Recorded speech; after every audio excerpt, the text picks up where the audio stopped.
আসসালামু আলাইকুম। প্রিয় দর্শক, অন্য মঞ্চের আলাপচারিতায় আপনাদের সকলকে আমন্ত্রণ জানাচ্ছি।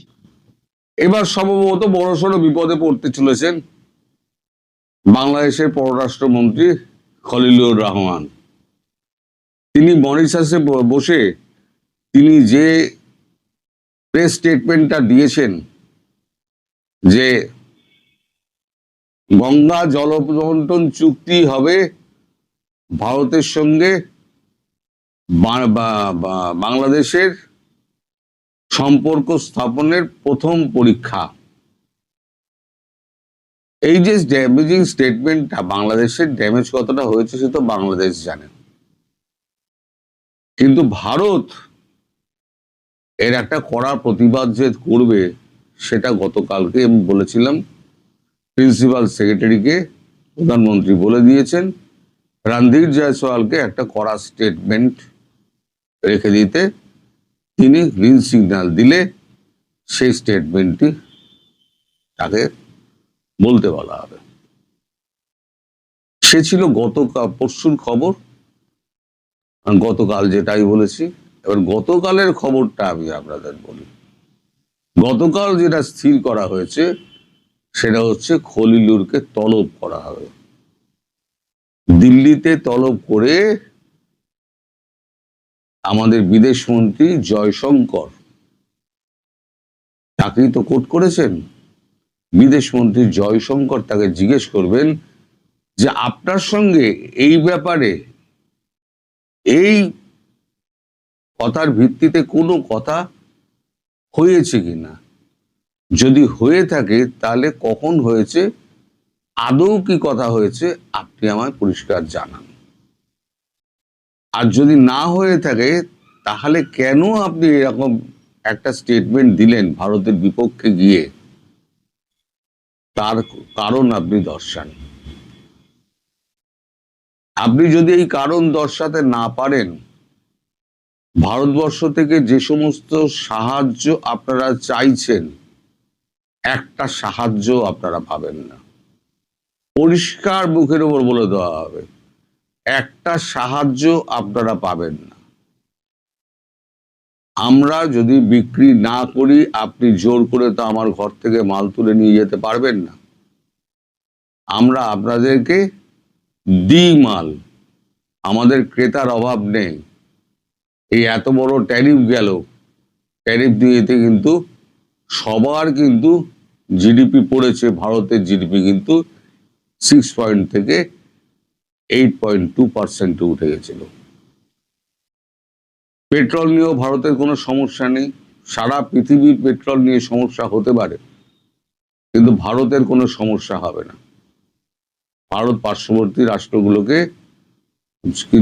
যথাকিঞ্চিত সামান্য তেল দিয়ে নিজেরটা চালিয়ে নিতে পারবে।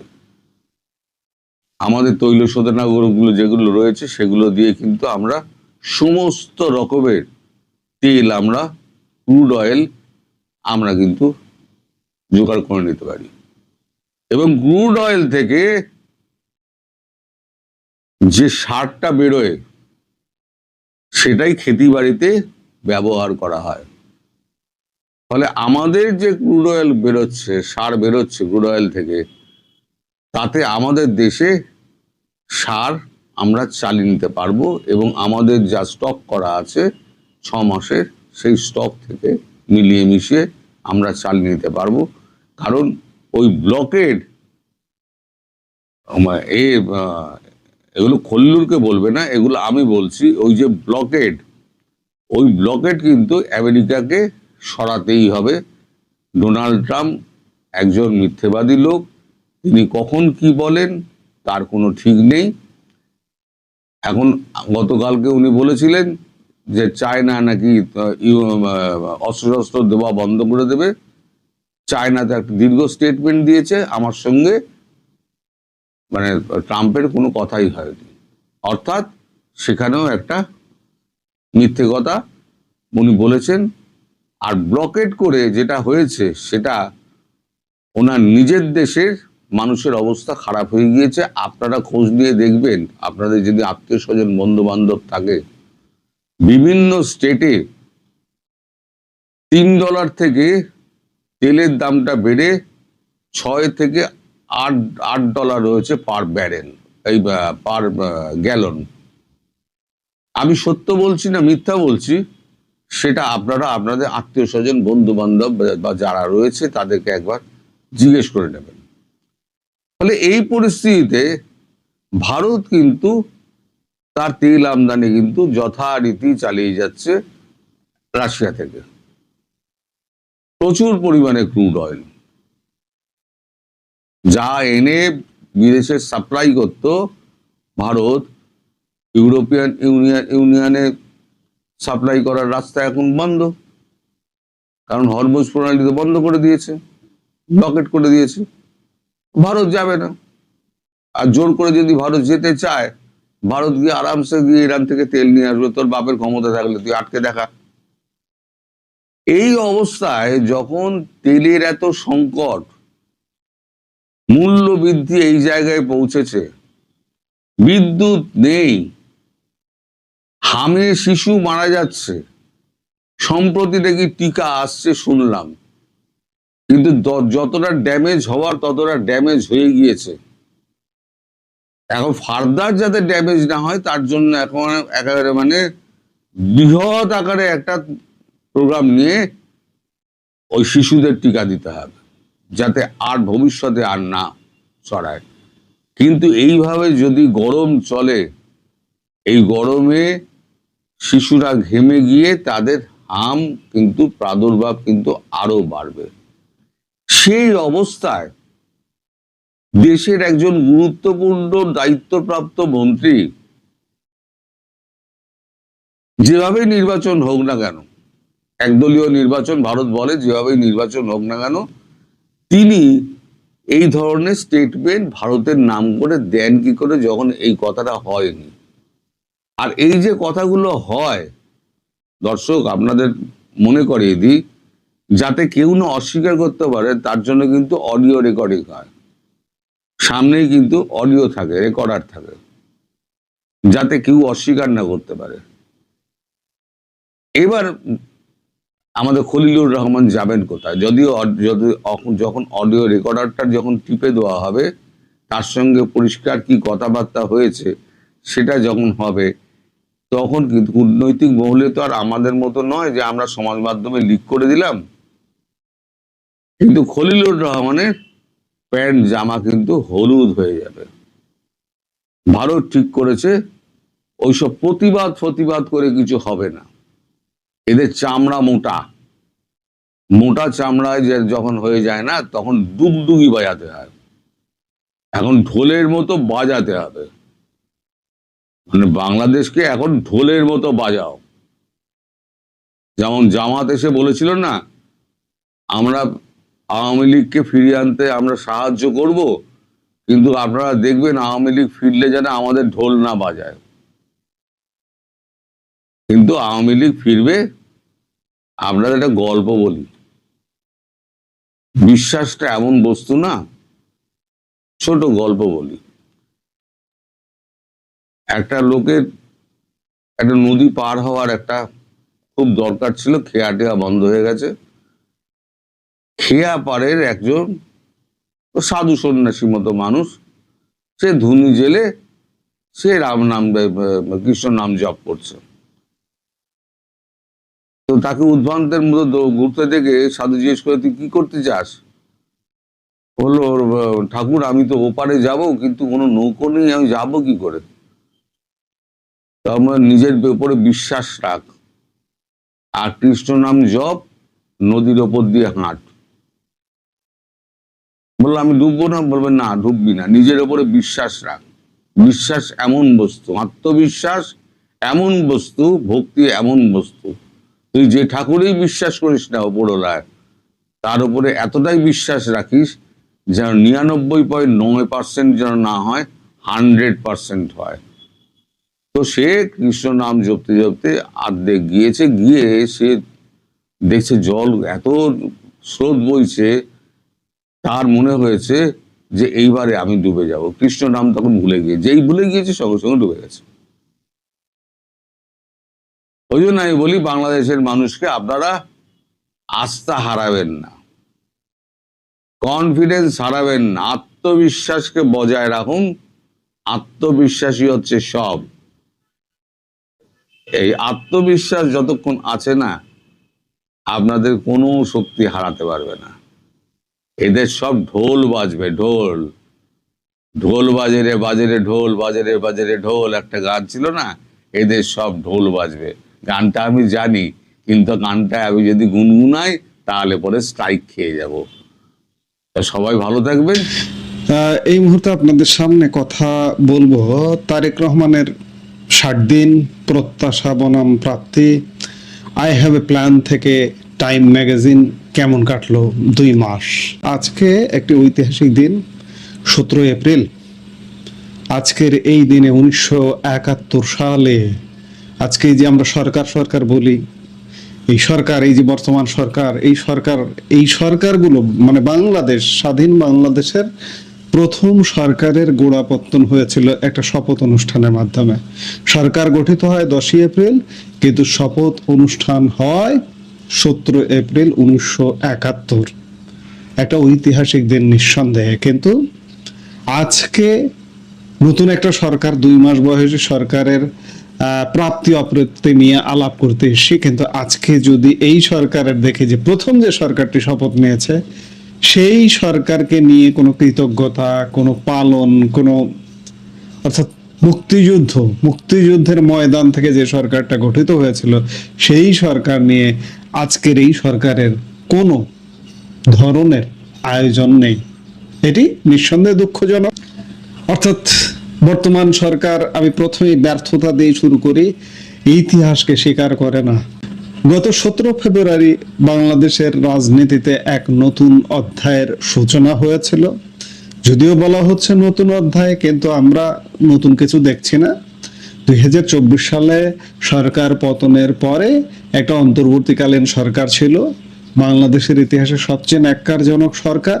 সেই সরকার চলে গেছে, একটা কোন রকম একটা নির্বাচন দিয়ে আরেকটি সরকার এসছে, সেটি এখন তারেক রহমানের সরকার। তারেক রহমান 17 বছর নির্বাচনে কাটিয়ে দেশে ফিরে একটা নির্বাচনের মাধ্যমে বিপুল জনসমর্থন, ভূমিধস বিজয়, এগুলো গণমাধ্যম বলে, অনেকে বলে, কিন্তু কিচ্ছু না। একজন সমঝোতার প্রধানমন্ত্রী হিসেবে মসনদে বসেছেন। তার নির্বাচনের কিছু প্রতিশ্রুতি ছিল, সেগুলো বাস্তবায়নে জোর দিয়েছেন। তার শাসনের 2 মাস পূর্ণ হয়ে গেল আজকে। এই 60 দিনে তিনি যেমন টাইম ম্যাগাজিনে প্রভাবশালী 100 ব্যক্তির তালিকায় স্থান পেয়ে বিশ্ব মঞ্চে চমক দেখিয়েছেন, তেমনি দেশের ভেতরে তার সরকারকে পড়তে হচ্ছে নানান চ্যালেঞ্জের মুখে। একদিকে প্রশংসনীয় কিছু উদ্যোগ, অন্যদিকে আকাশচুম্বী প্রত্যাশা। কেমন কাটলো তারেক রহমান সরকারের এই 2 মাস, আজ আমরা সেটি বুঝতে চেষ্টা করব। তারেক রহমান দেশের মাটিতে নেমে এক বিশাল জনসভায় বলেছিলেন, আই হ্যাভ এ প্ল্যান। এই প্ল্যানের প্রতিফলন হিসেবে দায়িত্ব নিয়ে তিনি কিছু সিদ্ধান্ত পরিবর্তনের সিদ্ধান্ত নিয়েছিলেন, এগুলো কিছুটা প্রশংসা কুড়িয়েছে। যেমন প্রোটোকল ও মিতব্যয়িতা। প্রধানমন্ত্রী হয়েও তিনি প্রোটোকল না নিয়ে ট্রাফিক সিগন্যাল মেনে চলছেন। তার গাড়ি বহরে 13-14টি থেকে কমিয়ে 4টিতে নামিয়ে আনা হয়েছে। নির্ধারিত সময়ে অফিসে উপস্থিত হচ্ছেন। সরকারি দলের এমপিদের জন্য শুল্কমুক্ত গাড়ি ও প্লট না নেওয়ার সিদ্ধান্তটি সাধারণ মানুষের মধ্যে ব্যাপক প্রশংসা কুড়িয়েছে, এগুলো প্রশংসনীয়। সামাজিক সুরক্ষায় তিনি কিছু কাজ করছেন। নির্বাচনে পরপরই তিনি ফ্যামিলি কার্ড, ইমাম মসজিদদের সম্মানী প্রদান এবং ক্রীড়াবিদদের ভাতা দেওয়ার কাজ শুরু করেছেন। পহেলা বৈশাখে উদ্বোধন করেছেন কৃষক কার্ড, এমনকি 10,000 টাকা পর্যন্ত কৃষি ঋণের সুদ মওকুফ করেছেন। এই সামাজিক সুরক্ষার কার্ডগুলো তিনি একদিকে চালু করেছেন, আরেকদিকে অনেক সামাজিক সুরক্ষার ব্যবস্থা ছিল, বিধবা ভাতা, বয়স্ক ভাতা, এমনকি মুক্তিযুদ্ধ ভাতা, এগুলোর কি অবস্থায় আছে সেগুলো একটা বড় প্রশ্নের ব্যাপার। ওগুলো সফলভাবে পালিত হচ্ছে কিনা সেটি একটু বড় বিষয়। এই যে কৃষি কার্ড, ফ্যামিলি কার্ড, এগুলো কতটা মানুষের উপকার আসবে সেটি নিয়ে প্রশ্ন রাখার যথেষ্ট সুযোগ আছে। শিক্ষা স্বাস্থ্য ক্ষেত্রে কিছু ইতিবাচক ভূমিকা রেখেছেন। স্টুডেন্ট ভিসায় জামানতবিহীন ঋণ 3 লাখ থেকে বাড়িয়ে 10 লাখ করা হয়েছে। ই হেলথ কার্ড প্রকল্প প্রক্রিয়াধীন। আন্তর্জাতিক বাজারে অস্থিরতা ও তেলের সংকট থাকা সত্ত্বেও দেশের বাজারে তিনি তেলের দাম বাড়াননি, যা সাধারণ মানুষের নিকট স্বস্তির সংবাদ হতে পারত, কিন্তু সত্যিকার অর্থে সাধারণ মানুষ তেলই পাচ্ছে না। এটা একটা অস্বস্তির জায়গা।